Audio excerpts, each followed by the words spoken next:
तो तालियों के साथ बहुत बहुत स्वागत है एजेंडा आज तक में उत्तर प्रदेश के कद्दावर नेता, समाजवादी पार्टी के अध्यक्ष, सांसद, पूर्व मुख्यमंत्री। तालियों के साथ स्वागत कीजिए अखिलेश यादव जी का।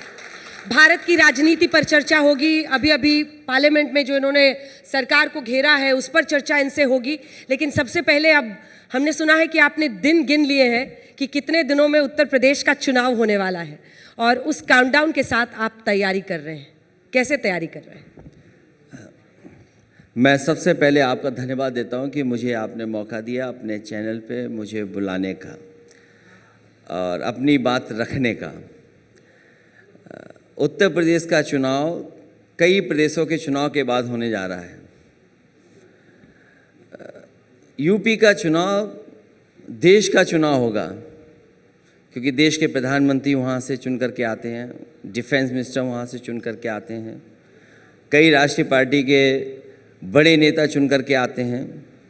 तो हम लोगों को हर दिन तैयारी करनी पड़ेगी और तैयारी इसलिए भी ज़रूरी है क्योंकि जिनसे मुकाबला है वो बहुत तैयारी के साथ चुनाव लड़ते हैं।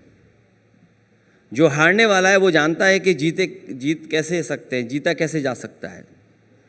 जीतने वाला शायद उस बात को न समझे, लेकिन हारने वाला ज़रूर समझता है कि आने वाले समय में उसे क्या तरीका अपनाना पड़ेगा जिससे वो जीत सके। अगर 11 जनवरी को 2027 को चुनाव डिक्लेयर होगा, अगर तारीख होगी, तो 400 से कम दिन बचे हुए हैं। 398, 397, कोई भी चैट जीपीटी या कहीं भी चेक कर सकता है। लगभग इतने ही दिन बचे हैं। हमारी तैयारी पूरी है और तैयारी हम लोग लोकसभा से कर रहे हैं। हमारी अच्छी तैयारी है, इसीलिए हम लोगों पर एसआईआर थोपा जा रहा है। उन्होंने टेस्ट किया बिहार में, एक टेस्ट हुआ बिहार में कि बिहार में एसआईआर करके चुनाव कैसे जीता जा सकता है। अब उनकी बंगाल की तैयारी है, लेकिन मुझे पूरा भरोसा है आदरणीय ममता दीदी जी पे कि वहाँ पर भारतीय जनता पार्टी को वो कामयाब नहीं होने देंगे। और रहा यूपी पहले भी परिणाम दिया है, इस बार उससे अच्छा परिणाम देगा।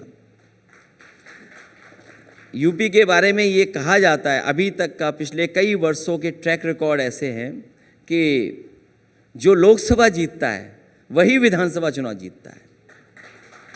आपने एसआईआर की बात की, तो एसआईआर में तो आप भी साथ दे रहे हैं। आपने फॉर्म भरा, बड़े नेता जिनका चेहरा सामने आया वो उसमें से आप थे, एसआईआर भरने वाले, फॉर्म भरने वाले।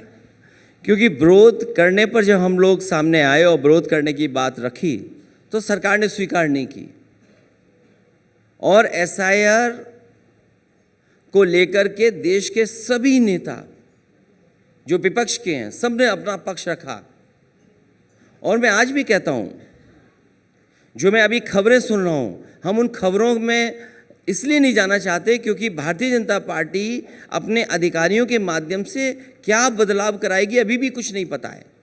लेकिन अगर जो एसआईआर चल रहा है यूपी में, उससे ये लग रहा है कि 4 करोड़ से ज़्यादा लोगों को फिर फॉर्म भरना पड़ेगा। वो परेशानी में आएंगे। आप देख लीजिएगा, जब फाइनल जो एसआईआर के बाद वोटर लिस्ट आएंगी, 4 करोड़ से ज़्यादा लोगों को परेशानियां होंगी। ये डिजिटल इंडिया कहते हैं कि हम डिजिटल इंडिया में इतने स्ट्रॉन्ग हैं टेक्नोलॉजी में, समय समय पर एआई की बातें करते हैं। सुनने में आया है जो ऐप बना है, मैपिंग ऐप, वो उतना सहयोग नहीं कर रहा है लोगों को। शायद ये हो सकता है कि विपक्ष को ये परेशानी आ रही हो, लेकिन एक बात ये भी चल रही है कि जो मैपिंग ऐप बनाने वाली जो कंपनी है या जो लोग हैं, उन्होंने भारतीय जनता पार्टी को इलेक्टोरल बॉन्ड दिए हैं। अब सोचिए आप, जिस कंपनी ने इलेक्टोरल बॉन्ड दिए हों बीजेपी को, उसी कंपनी का मैपिंग ऐप हो तो स्वाभाविक है आम जनता को तो परेशानी उठानी ही पड़ेगी। इसीलिए मैं कह रहा हूँ 4 करोड़ से ज़्यादा लोग परेशान होंगे। और ये परेशानी क्यों? आपके पास आधार था, आधार आपने ज़मीन रजिस्टर कराने में इस्तेमाल किया, सबसे महत्वपूर्ण चीज़ है बैंक अकाउंट, उसमें आपने इस्तेमाल किया आधार। आप आधार के से पासपोर्ट बनवा रहे हैं, आप आधार एडमिशन में इस्तेमाल कर रहे हैं, आपने आधार पे इतना संसाधन खर्च किया और उसके बाद आप आधार ही नहीं मान रहे हैं। ये कौन सा तरीका है? इसका मतलब ये है कि बीजेपी हार गई है।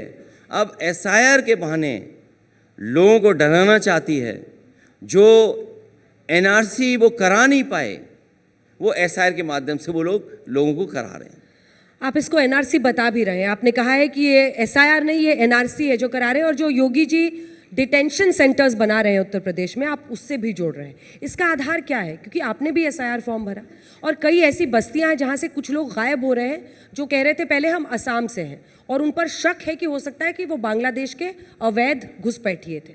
तो अब इसको आप कैसे लिंक कर रहे हैं? अगर वो अवैध है तो वो भाग रहे हैं। ये बात तो सरकार से पूछना चाहिए था कि एसआईआर से पहले आपने डिटेंशन सेंटर क्यों नहीं बनाए? एसआईआर शुरू होने से पहले डिटेंशन सेंटर क्यों नहीं बनाया आपने? और फिर घुसपैठियों की बात अगर आई है तो सरकार घुसपैठी 10 साल 11 साल में कितने आए हैं उसका भी आंकड़ा दें, और अगर आंकड़ा ज़्यादा निकलता है तो सरकार को इस्तीफा देना चाहिए, क्योंकि इतनी बड़ी एक्सरसाइज आप करा रहे हैं और आप कह रहे हैं कि घुसपैठिए आ गए। और घुसपैठिए कब आ गए? 11 साल में आए क्या? ये तो इसका जवाब तो देना पड़ेगा उनको।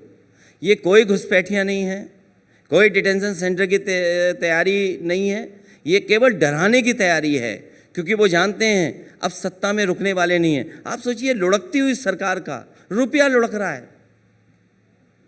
रुपया कितना लुढ़क गया?